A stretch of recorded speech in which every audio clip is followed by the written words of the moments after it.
Science is the great antidote to the poison of enthusiasm and superstition. Hi, I'm Juliette Selgren, and this is my podcast, The Great Antidote, named for Adam Smith, brought to you by Liberty Fund. To learn more, visit www.adamsmithworks.org.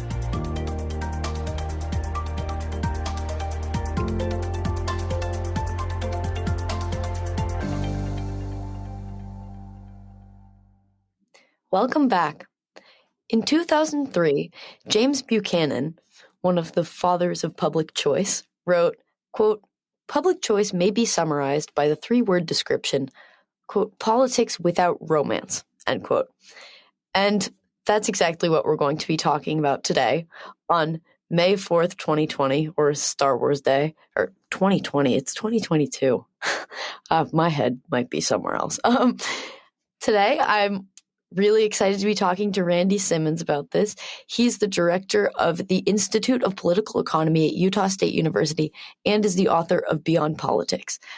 I wanted to talk about this book because so many people have said it's life-changing, have recommended it, and I think it's a great introduction to the topic of public choice, but it's also good for understanding what public choice is even about. Welcome, Randy. Thank you. So before we jump in, what is the most important thing that people my age or in my generation should know that we don't? Wow. That way to ask me a tough question. The most important thing about government is that we ask it to do more than it can, and certainly more than it should.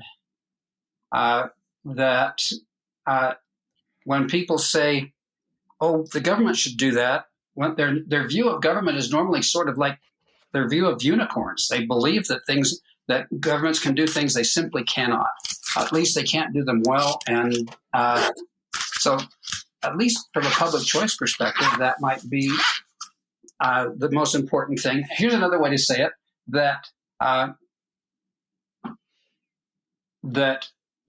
people in economics claim that there are market failures, and therefore governments have to fix those market failures. And what they forget is that, or don't even understand, is that there are also government failures, and that most government attempts to fix market failures make things worse. In fact, that was the working title of the book Beyond Politics. It was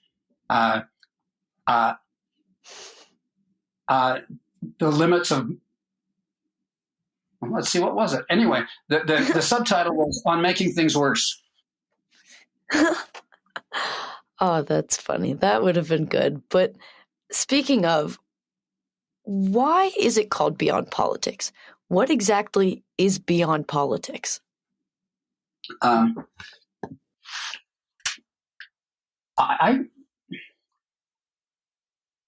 I didn't even understand this while I was in graduate school.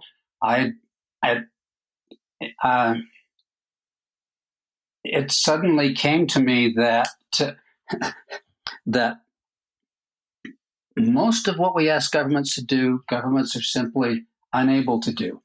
Now, let me back up.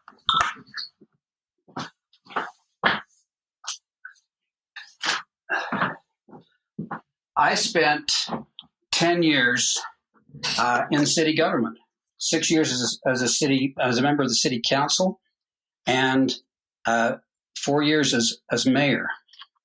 And what I discovered there, in practical terms, is that governments can do a pretty good job of having a sewer system, having a water system. We were pretty good at filling potholes and at collecting garbage. Now, what's interesting is all of those things can be done, in fact, better by private industry, but at least government can do those basic things. But when it comes to doing a lot more than that, it just fails.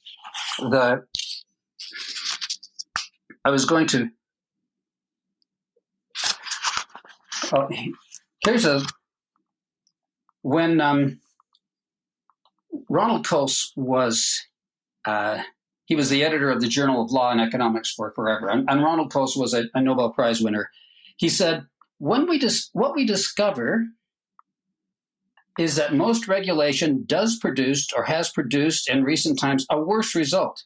When pushed to identify what he would consider a good regulation, an example of a not so good regulation, he responded, I don't know if there's a good one. He says that what happens is that when governments, especially national governments, operate on such a massive scale that they get to the point of diminishing marginal returns. Things get worse.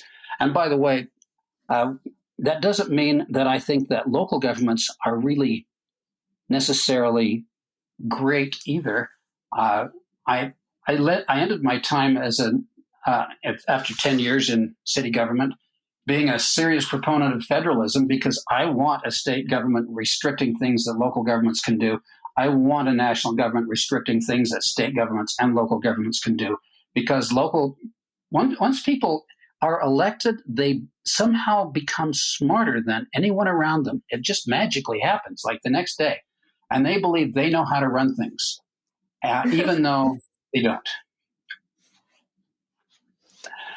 I once gave a talk to the League of Cities and Towns.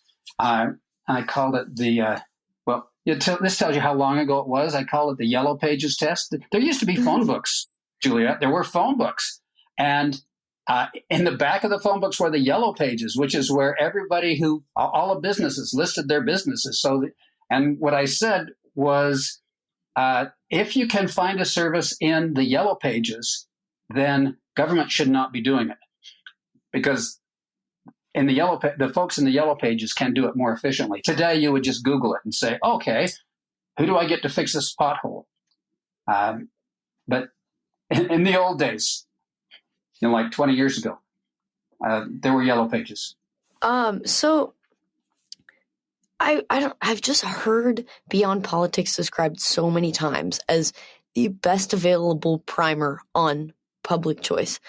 In fact, James Buchanan, who I quoted earlier, was also quoted to say, and some background listeners, he got a Nobel Prize in economic science and was an intellectual powerhouse of public choice. He wrote this about your book. He said, quote, "We have needed an answer to the question often asked, can you refer me to a single book that will explain in simple language what public choice is all about? Beyond Politics by William Mitchell and Randy Simmons meets this need superbly," end quote. Why is it so important to communicate the concept within public choice and to do it in a simple way to the public? Well, because it's non-intuitive. If people sit back and think about it, it's completely intuitive. But basically,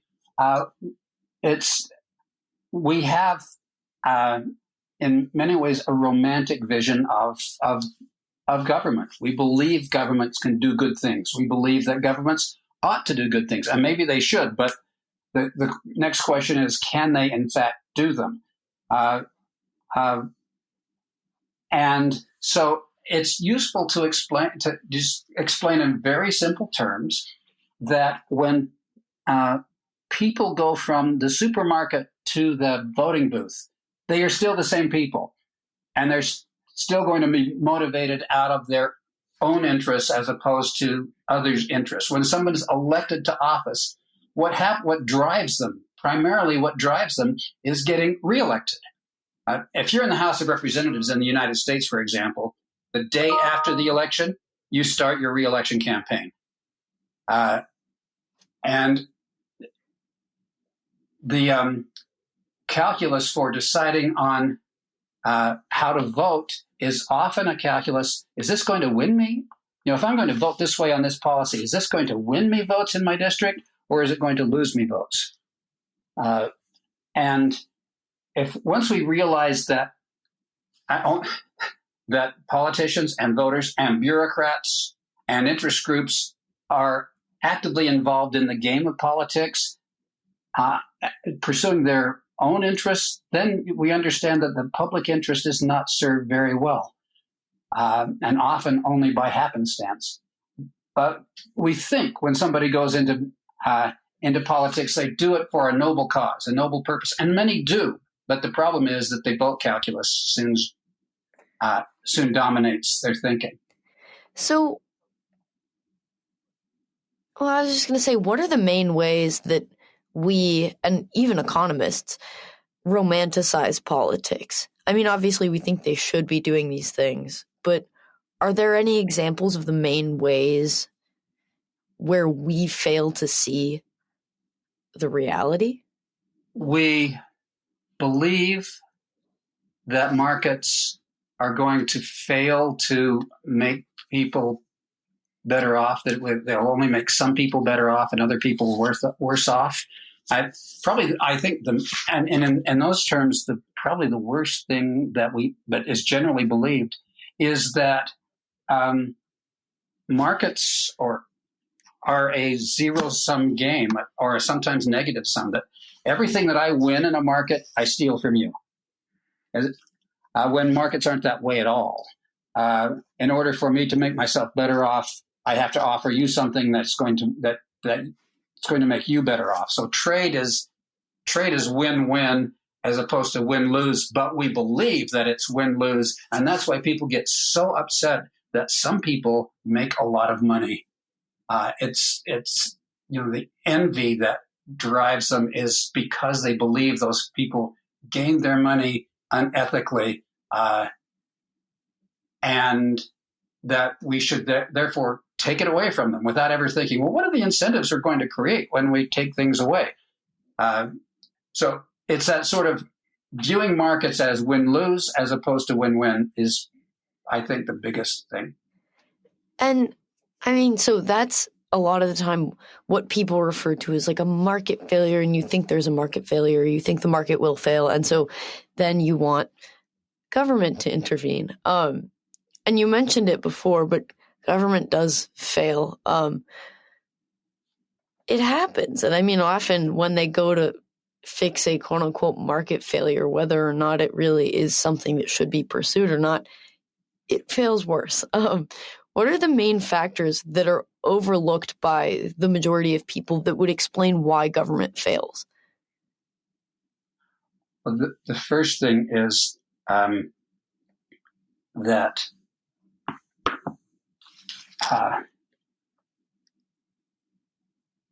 the governments, when governments try to create policies, they don't have the sort of knowledge of the local knowledge to understand how those policies are going to affect people at the local level. You think in a grand scheme, and you end up you don't see that important knowledge of time and place. I'll give you a quick example. I worked in the Department of the Interior in Washington, D.C. for a few years, and I was in the Office of Policy Analysis, assigned to the Bureau of Indian Affairs, which, by the way, may be the worst agency in the United States. But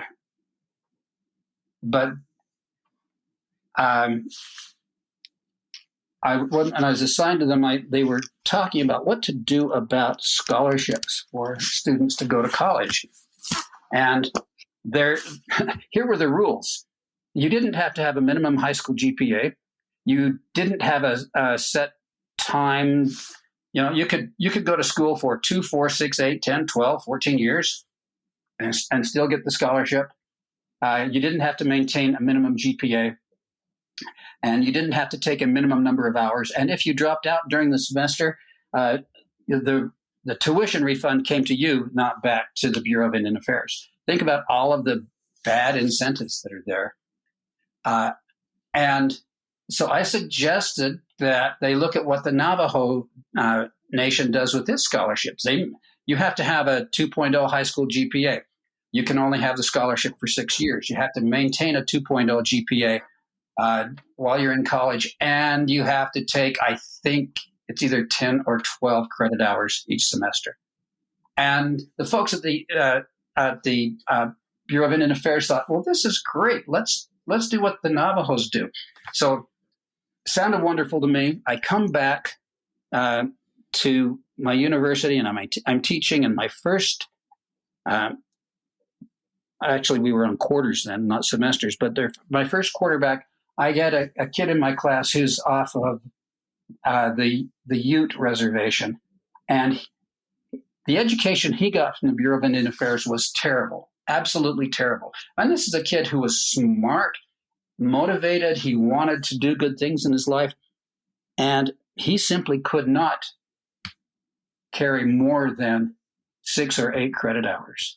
He needed to have so much remedial work that it was going to take him a long time to get through college.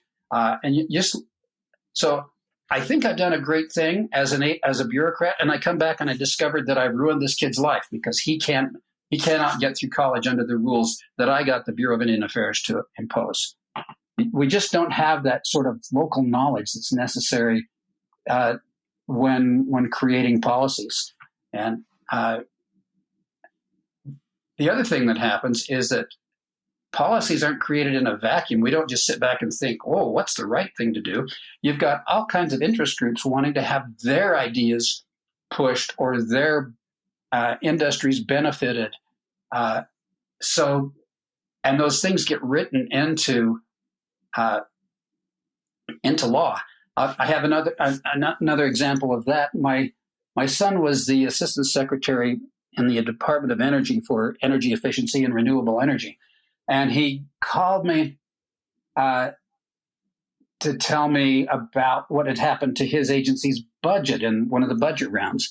And the House had, I think, allocated something like $1.8 billion to his agency. The Senate allocated, when the bill went over to the Senate increased that to 1.8. And so then what happens is when things are different between the House and Senate, they go to a conference committee, and the conference committee can do lots of interesting things there. But one of the things they did is he said, I was allocated 1.2 and then 1.8, and it went to conference and they split the difference and gave me 2.2 billion. And that was simply because there were some lobbyists who were working with people in the conference committee wanting more money put into renewable energy. So it wasn't what the House had voted. It wasn't what the Senate had voted. It was more than either of them had voted. And it's just that's what makes up the bills that we get out of a Congress or a legislature. Wow.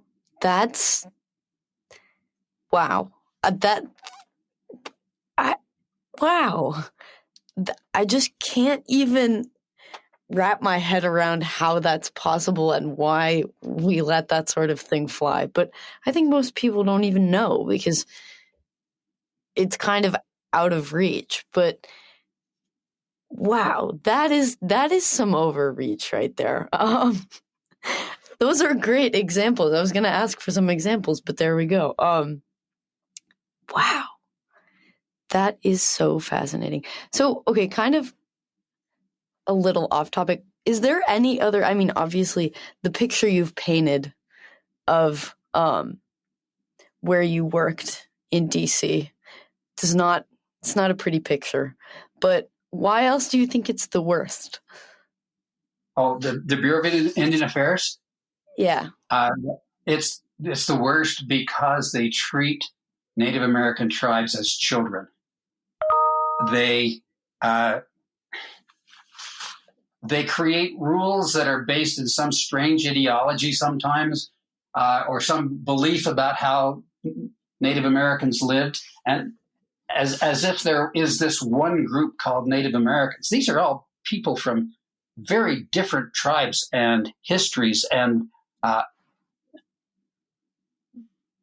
because of that, they're not one people. They're just so many different, but we treat them all really broadly as one. So here's an example of what happens on the Navajo reservation because of rules that were created by the Bureau of Indian Affairs. So when the Navajos were forced onto the reservation, people got actually title to some of the property. But the rules that were set up were such that if I got property and I have 2 children, each of them gets half of my property. And then if each of them has 2 children, those children get half of what their parents got, and on and on and on. So you can have a piece of property that has over 100 different owners, and any one of them can stop any kind of development. So if I was asked by one of the areas of the reservation to help them put together an economic development plan, and we went down there, and they needed some space for like a laundromat. But the problem was, how do you get someone to put in a laundromat when you can't even get property to put it on? And then, by the way, it takes 5 years for you to get a business license approved. And it's mind-boggling. If you want to go to the developing world or the not developing world, just go to almost any reservation in the Western United States. It's amazing how bad things are. And it gets promoted and perpetuated by the Bureau of Indian Affairs. I really dislike them. Can you tell? Wow. I mean, it sounds like it's with good reason. That's government. I wish I could say that I was more shocked, but I'm not that surprised, sadly. So back to public choice. Well, I guess it's kind of related. Public choice also explains how political decision-making results have outcomes that are costly. I mean, with the example with the budget and how they got more money than what anyone in Congress even said. It's costly and it's inefficient and it's unfair. And to me, the first thing that really comes to mind is cronyism. Why do you think that people don't see how unfair it is that government allocates so many favors and subsidies to not just like businesses, but even like if you want to go big businesses, they give so many like carve outs and favors to big businesses.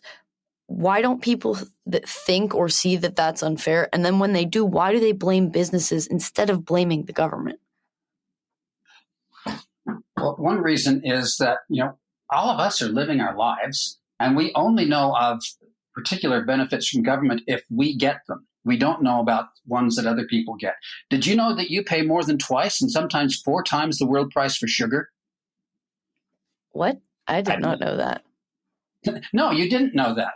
But there are sugarcane raisers in Florida who make millions of extra dollars because of the import restrictions on cane sugar from especially the Caribbean. And so they make millions, and we don't pay, it costs us, $20 more a year individually for sugar? We don't know. And we're not going to organize to go to Washington to say, stop this stupid subsidy because it's only costing us $20. It's not going to make a huge difference in our lives to organize, but it sure makes a huge difference in the lives of those farmers. And so most things in politics of the sort you're talking about are like that. The benefits are concentrated and the costs are dispersed. And because the costs are dispersed across everybody, we don't even see them. We don't recognize them as really being costs. But because we concentrate the benefits on the particular groups, then the people who are in those groups have an incentive to know about it and to encourage Congress to keep spending it. And there are always claims that it's in the public good. It's in the public interest to be doing this, and then they explain why, and it sounds reasonable. But it's when you add it all up, we end up with the kind of budget that we have. If the individual pieces of the budget had to be voted on individually, we would have a much smaller budget. But instead, what we have is this big, what political scientists sometimes call a Christmas tree budget bill, where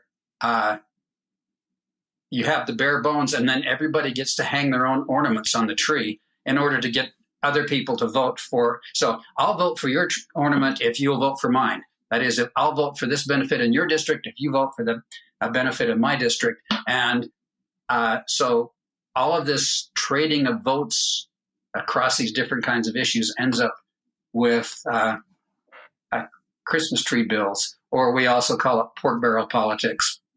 But it's no one has an incentive to figure it out and do anything about it. Almost no one. If you are, if you're part of those people who get cost dispersed, but you have a huge incentive if you're getting the particular benefits. Yeah, I remember learning in government class a few years ago about, we were introduced to it as the Christmas tree bill. And the examples, I wish I could remember them, but the examples that my teacher brought, and we went through like a list of all of these really, really, really, really random allocations of money to random people and businesses and groups. And it was just like so shocking because it was so nichely specific. It just really shows how much of a hold interest groups have on government. And you're right. I mean, it is shocking just how much, I don't know, like how incentivized you are to do that, because you can get away with something like that and it is possible. Are there particular institutions, though, that are preferred by public choice scholars to address some of the problems like that? Well, as I mentioned, I became a fan of federalism. If we read in the Federalist Papers, we read Federalist 10, didn't end up doing things the way that they had hoped. But yeah, having different powers allocated to different forms of government, and so that they can be a check and a balance against each other, that's the sort of thing that gets promoted. Jim Buchanan wrote I'm looking at a book on my shelf right now. It's called Freedom and Constitutional Contract. He believed that constitutions were terribly important and that we could restrain government through contracts or constitutions. One of the things that can happen when you create a constitution is that you can limit the powers of the government.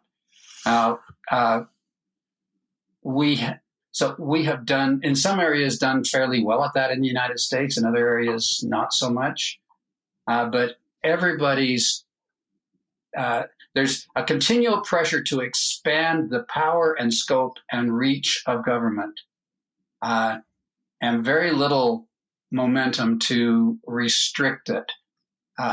And so we end up with like the healthcare system that we have today, which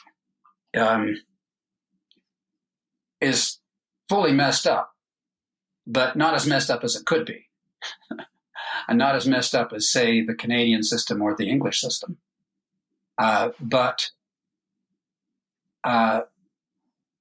It's so just the restrictions on the scope of government are probably the best thing that can happen. The trick is, how do you get those restrictions in place, and how do you keep them in place? It's hard. A public choice economist or political scientist would want to restrict the sorts of things that we can vote on, because democracy, it turns out, is not a good form of government, but it's as Winston Churchill said, it's better than the others. The question is, should we what sorts of things should people be able to vote on? Should we be able to vote? Should I be able to vote on whether or not my neighbor can build a new building on his property?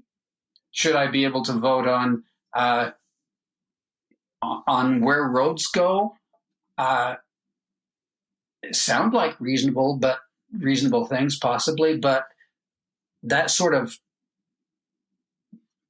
democratic expansion of the franchise, expanding the scope of things that we can vote on, really becomes a tyranny of the majority. And what's interesting in the Federalist Papers, the American founders were far more interested in the tyranny of the majority than they were in other forms of tyranny. And so that's why they wanted a government where powers were restricted and there were checks against different levels of government. Why do you think that public choice continues to be ignored by so many economists and so many political scientists? I mean, you made a good case for why it makes sense for the public, right? It doesn't really affect any one of us a ton, but I mean, $20 a year extra for sugar. I mean, the thought of it is more annoying than the actual $20 probably. But you would hope more for economists. Well, so public choice started primarily among a group of economists. The first people who started thinking about these things they developed an academic journal, and they called it Papers in the Theory of Non-Government Decision-Making, something like that. I mean, terrible title. But what they meant was, let's think about how people in government act. And let's use the same tools that we use in economics. That is, let's assume that people are rational. That is, that they're goal-oriented. They have goals. They try to achieve them. They're more interested in achieving their goals than somebody else's goals. They respond to incentives. Those, basic fundamental assumptions that are in economics. Now, among political scientists, that was something completely new at the time, and also was viewed as imperialism by the economists. So, economists trying to take over our discipline, and there was huge pushback in political science. And so it really didn't make many inroads. It's made more inroads now than it was, say, 20 years ago. But among economists, what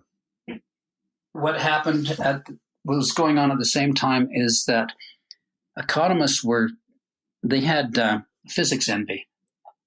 They wanted to be able to develop these complex mathematical models, and doing the modeling became more important than actually understanding the world, I believe. And so much of economics became recreational math. And so they weren't necessarily motivated by theory, by understanding, broad concepts behind the economy. They wanted to do math and make these little tiny marginal differences in their models, and you got rewarded for publishing in, like the journal Econometrica, and for being a really good mathematician as opposed to being good at thinking about how the world actually works. I have a colleague who's a macroeconomist, and he's completely honest about it. He says, all of my publication is in macro models. I live inside my computer. My models work really well inside my computer. They don't reflect the real world at all. But Jeez. He gets all of his papers published. So it was, if you think about economists who tried to understand how the world works, let's start with Adam Smith.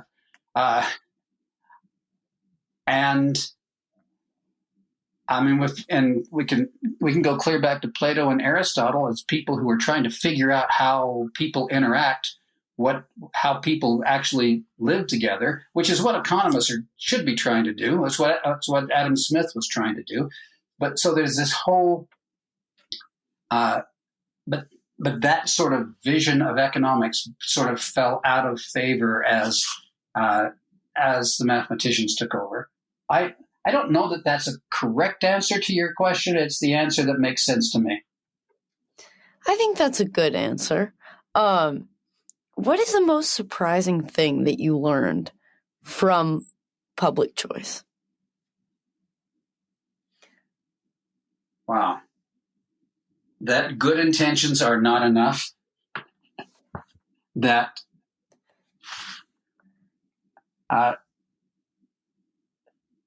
so my undergraduate degree was in political science. My graduate degree was in political science. Luckily, I worked with one of those people who founded the Public Choice Society.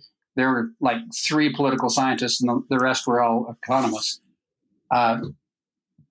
But I had this kind of romantic view of politics that if we just have good intentions, we can make good things happen. And good intentions we need to not look at the intentions of those who are creating a bill. We need to look at the incentives that are created by that bill and how and if it will actually accomplish what it wants. Because most regulation ends up as I said earlier, making things worse, not making things better. Even though most regulation is rooted in someone's good intentions. You seem to have spent some time with the Bureau of Indian Affairs. And then obviously now you do a lot of public choice and you're at a university. How did you get there? What is the relationship between all of that? Well, dumb luck.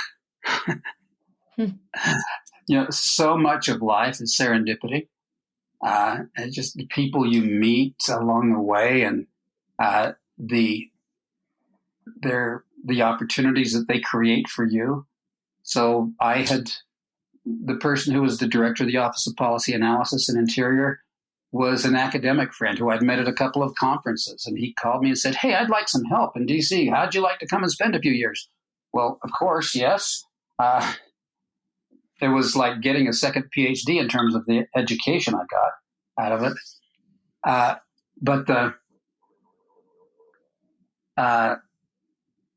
And then I just happened to have good and interesting colleagues, both at my university and people I had met elsewhere that I was able to do work with. And that, again, it's just a lot of that was luck. And then when I went into city government, it's because I was so irritated at the people who were there. I assumed, I can't screw it up as badly as they are. So, and so I did that. And by the way, I could have been mayor for a lot longer. But I discovered my public choice training kicked in, and I realized that I really liked being called Mr. Mayor. I liked the deference that people were giving me. So when I'm cynical about people who are in public office, it's because I've been there and I know the kinds of sort of pressures you didn't expect or you don't even recognize if you're not looking for them. But when I started thinking about the city as being an entity instead of being comprised of all of these individual citizens, I realized this is corrupting me. So I didn't run again. But I don't know that I would have recognized that without my public choice training, without thinking seriously about what's happening and how is this system working. Wow. I've heard so many stories of people who have spent time in office and in government saying that even if you come in with the purest, best intentions, it does, like, if you pay attention, you can feel it changing the way you think, changing the way you feel, changing your behavior. And it's kind of scary in a way. I wish that we had more time, but we don't. So I'm going to ask you one final question. What is one thing that you believed at one time in your life that you later changed your position on, and why? Yeah. I'm 72, so I don't remember. That's a bad excuse. I believed that good intentions were sufficient to make good things happen. And they're not. It requires, just preaching about doing the right thing doesn't work. You have to have incentives in place that encourage people to do the right thing. And by that, I mean, that's why I want to restrict the sorts of things that government can do, because it's likely to be overused and abused. I didn't realize that when I was in college, as an undergraduate. I was a political science major. I thought the governments did great things. So I've become far more cynical about the ability to make things better. Do you think that, I don't know, do you think that we're all doomed?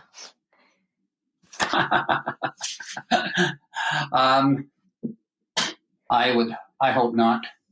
I have grandkids, so I hope that their world will be better. Actually, if you look at sort of macro topics, there are fewer terribly poor people in the world today than there were 10 years ago, even though we have a lot more people. We have, governments do some stupid things like all of the spending that was done by the current administration, the previous administration, basically everybody since George W. Bush. And so right now we're going to be living through a period of inflation, and there's going to be a recession, but we'll recover. The economy is resilient because people are resilient. We figure out ways to get things done, even though government tries to get in the way. And so I'm actually really quite optimistic about the state of the world. Yes, we have Mr. Putin, but he'll pass.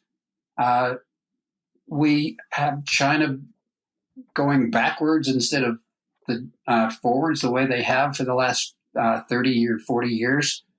But I expect that'll change. The pressures from doing dumb things eventually overcome the dumb things. And so things get better. I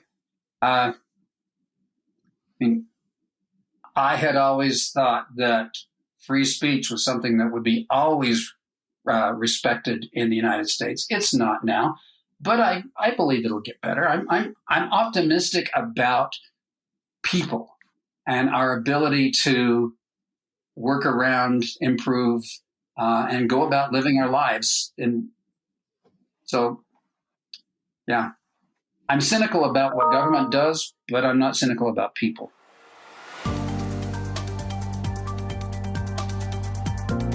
Once again, I'd like to thank my guest for their time and insight, and I'd like to thank you for listening to the Great Antidote podcast.